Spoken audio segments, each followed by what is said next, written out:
علیکم ورحمۃ اللہ وبرکاتہ۔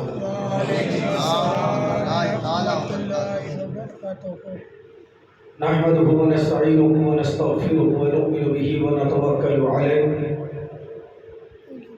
ونعوذ باللہ من شرور انفسنا ومن سیئات اعمالنا، من یهده اللہ فلا مضل له ومن یضلل فلا هادی له، ونشهد ان لا اله الا الله وحده لا شريك له، ونشهد ان محمدا عبده ورسوله، اما بعد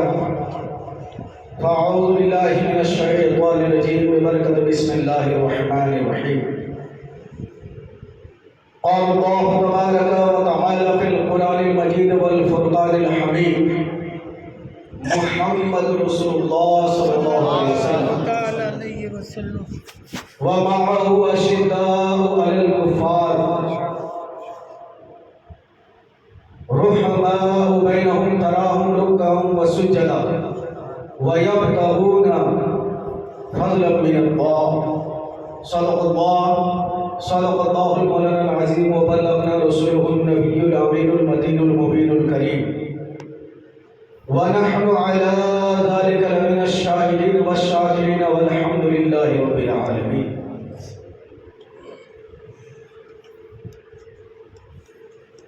خطبہ مسلمانہ کے بعد قرآن پاک کی جس آیت کریمہ کو تلاوت کرنے کا شرف حاصل کیا ہے، اس پر روشنی ڈالنے سے قبل بہتر اور مناسب سمجھتا ہوں کہ ہم اور آپ مل کر حضور آقا انعامدار مدنی تاجدار دونوں عالم کے مالک و مختار سید اولاد و اخیار شہنشاہ ذی وقار رحمت للعالمین راحت العاشقین شفیع المذنبین، بے کسوں کی کس بے بسوں کی بس، حضرت عبداللہ کی دلاری حضرت آمنہ کے جگر پارے جناب محمد علی فدا صلی اللہ علیہ وسلم کی بارگاہ عقیدت میں عقیدت و محبت کے ساتھ بلند آواز سے درود شریف پیش کرے۔ پڑھیں درود پاک، اللہم صلی علی سیدنا شفیعنا حبیبنا مولانا محمد صلی علیہ الصلوۃ والسلام علیک یا رسول اللہ صلی اللہ علیہ وسلم۔ چونکہ پہلی محرم الحرام ہی کے دن حضرت عمر فاروق اعظم رضی اللہ تعالیٰ عنہ کی شہادت ہوئی، اور پہلی محرم الحرام جخمی کو حضرت عمر فاروق اعظم 26 یا 27 ذی الحجہ کو ہوئے تھے، لیکن شہادت اللہ کے رسول صلی اللہ علیہ وسلم سے ملاقات ایک محرم الحرام کو، اسی لیے ایک محرم الحرام کو شہادت حضرت عمر فاروق اعظم رضی اللہ تعالیٰ عنہ کے نام سے بھی جانا جاتا ہے۔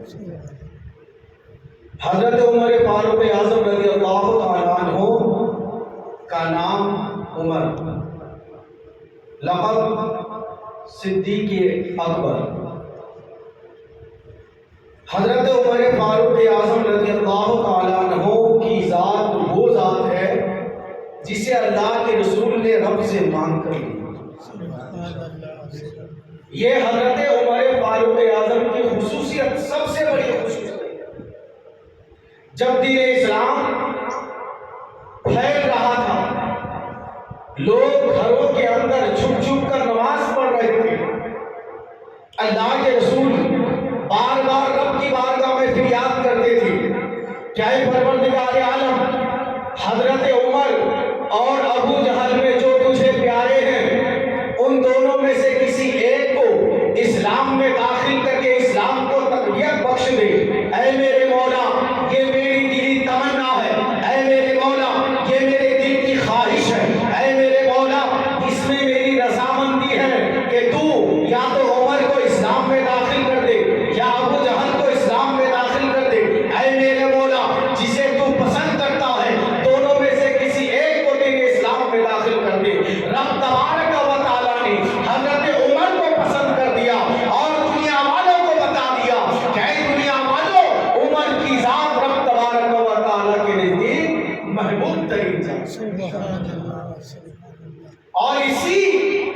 دعا کا نتیجہ ہے کہ حضرت عمر فاروق کے زمانے میں جنگ قادسیہ جیسی عظیم جنگ حضرت عمر فاروق کے خلافت میں فتح ہوئی. اور یہی نہیں بلکہ بیت المقدس بھی اللہ تبارک و تعالیٰ نے حضرت عمر فاروق اعظم ہی کے زمانے میں مسلمانوں کے حق میں. حضرت عمر فاروق اعظم رضی اللہ تعالیٰ عنہ جب تخت خلافت پر بیٹھے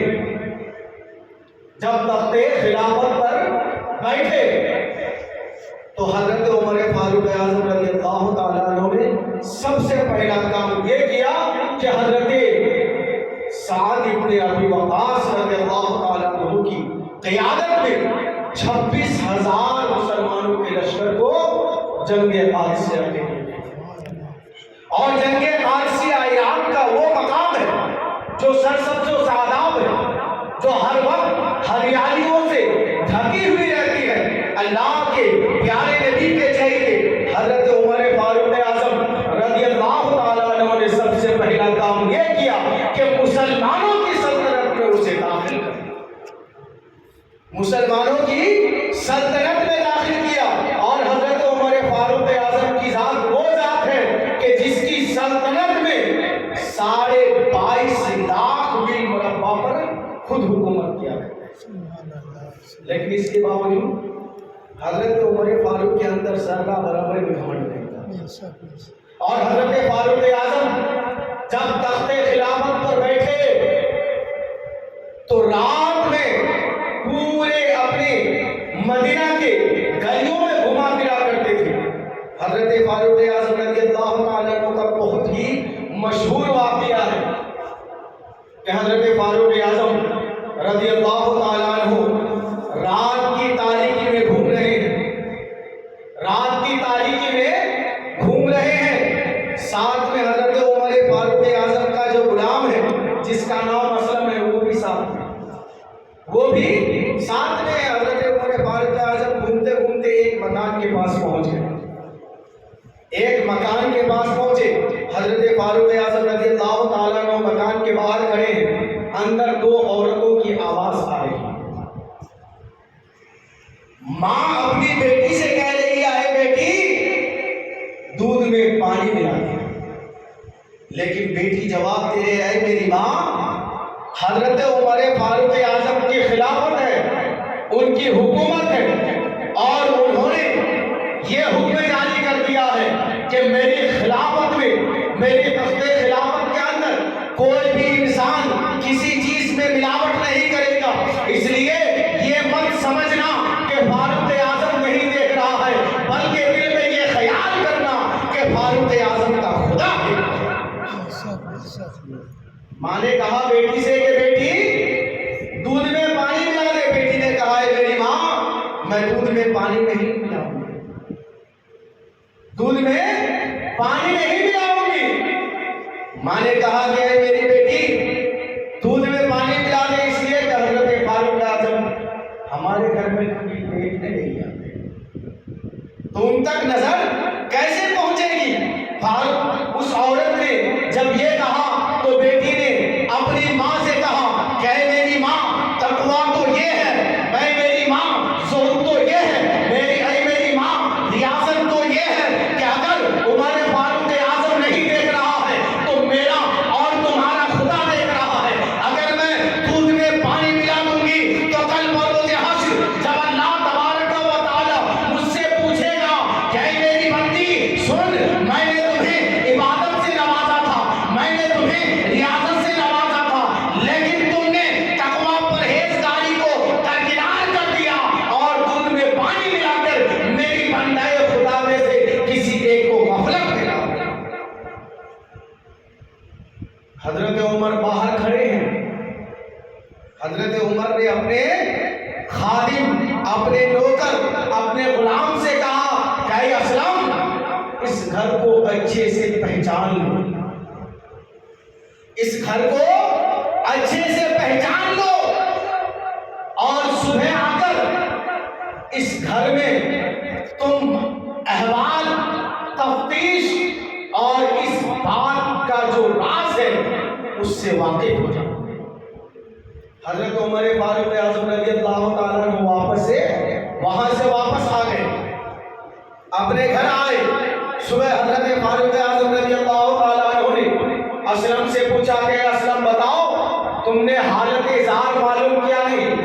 اس گھر کے راز کو، اس گھر کے راز سے پردہ فاش کیا یا نہیں؟ حضرت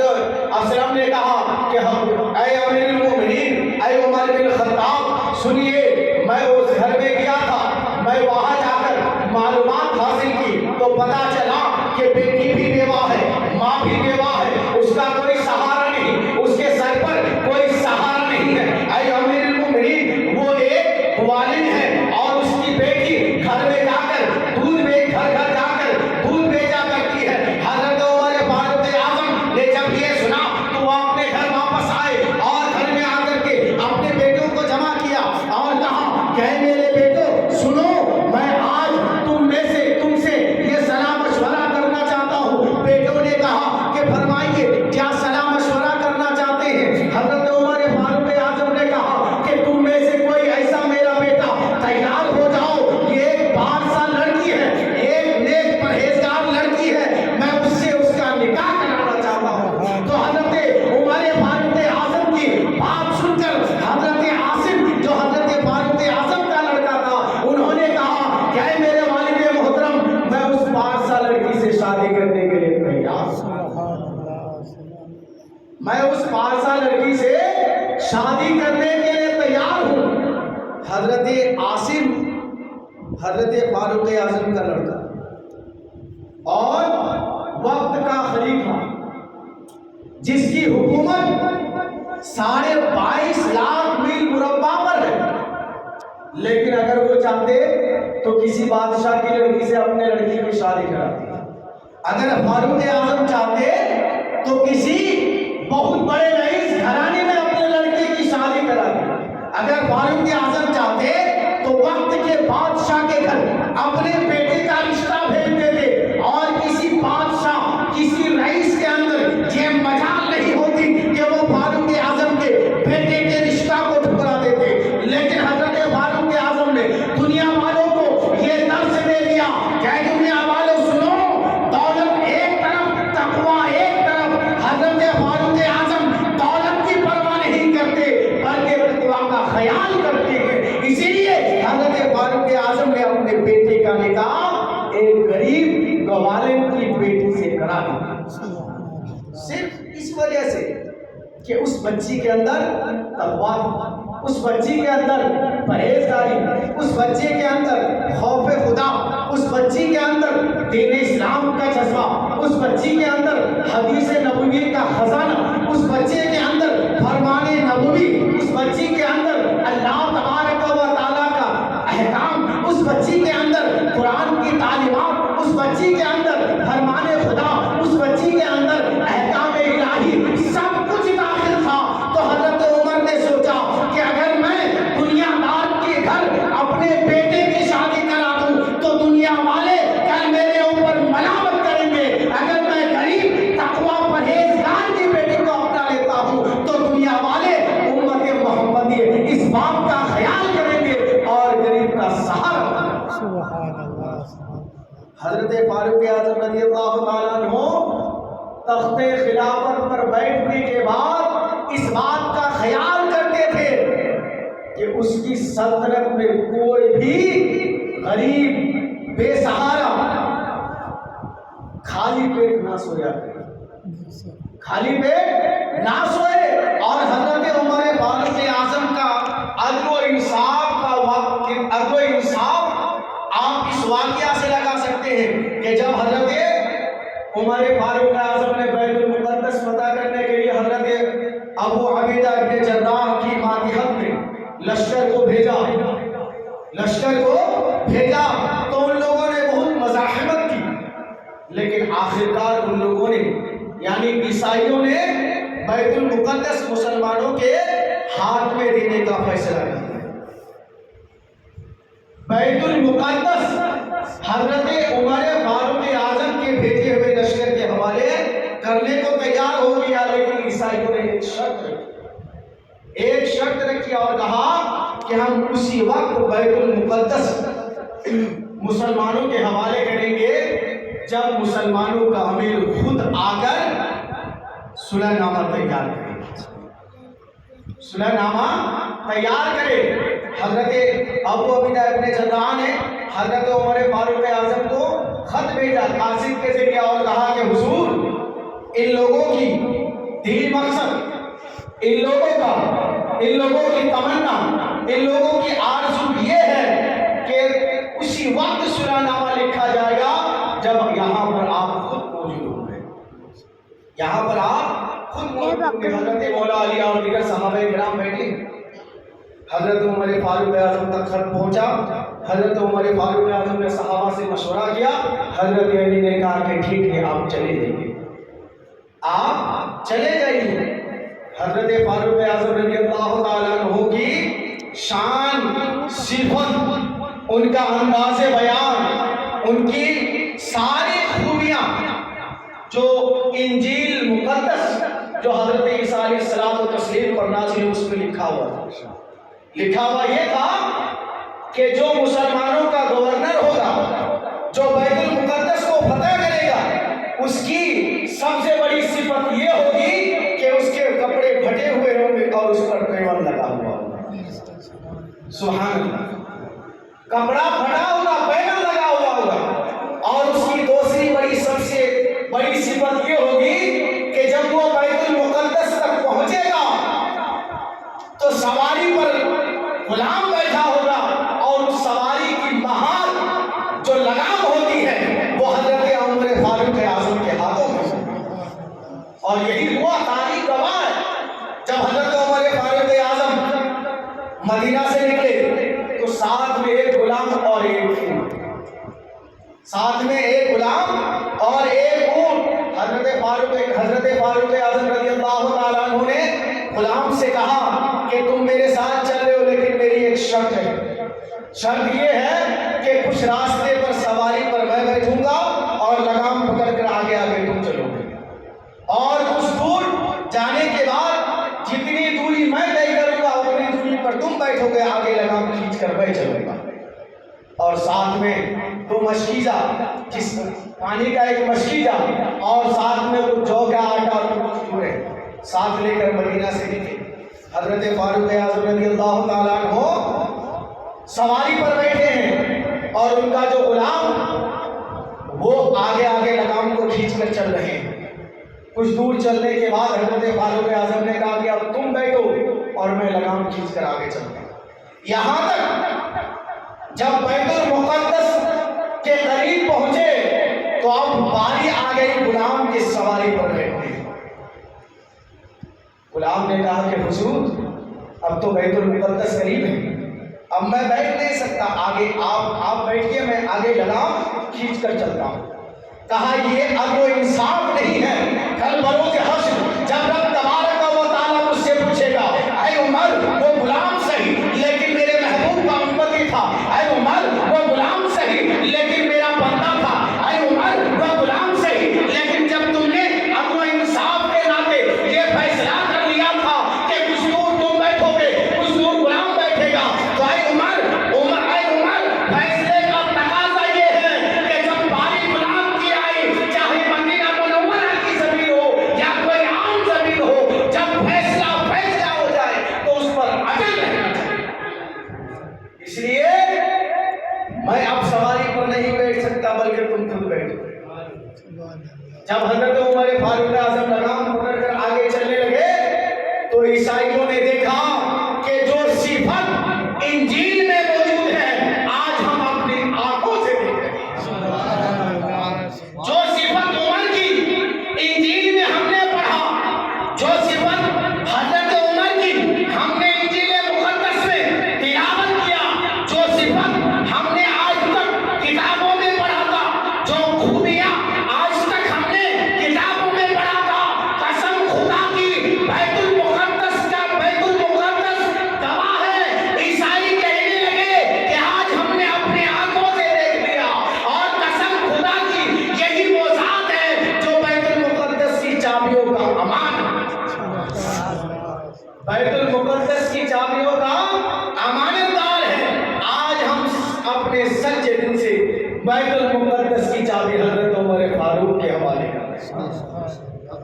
یہ حضرت عمر کی ذات ہے کہ عدل و انصاف میں بھی برابر ہے اور اپنے رعایا کو کبھی حضرت عمر نے خالی پیٹ سنی نہیں. بیان کرنے کے لیے تو بہت کچھ ہے لیکن وقت کی کمی. انشاءاللہ پھر کبھی موقع ملے گا تو بیان کروں گا، لیکن صرف اتنی سی باتوں پر میں اپنی بیان کو ختم کرتا ہوں کہ ہمیں اور آپ کو اگر آج بھی حضرت عمر فاروق اعظم کے فیصلے کے مطابق زندگی گزارنے کی موقع مل جائے تو یقین جانو یہ اللہ تبارک و تعالیٰ کا بہت بڑا کرم ہے. اور جب ہم اور آپ حضرت عمر فاروق اعظم کی جیسی زندگی گزاریں گے تو ہماری زندگی اس دنیا میں بھی کامیاب ہو جائے گی اور آخرت میں بھی کامیاب ہو جائے گی. اللہ تبارک و تعالیٰ ہم سب کو اتنا صراط المستقیم پر چلنے کے توفیق و توفیق عطا فرمائے. آمین. بجاہ سید المرسلین وآخر دعوان استغفر اللہ رب العالمین. ابھی بعد میں بولوں گا. السلام علیکم ورحمۃ اللہ وبرکاتہ.